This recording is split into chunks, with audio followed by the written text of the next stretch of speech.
शंभूच अवतार देवा तुझ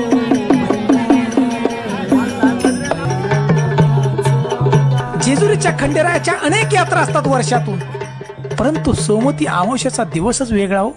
सोमवती अमावस्येला लाखो लोक त्या ठिकाणी मल्हारी मार्तंडाच्या दारात येतात बघा.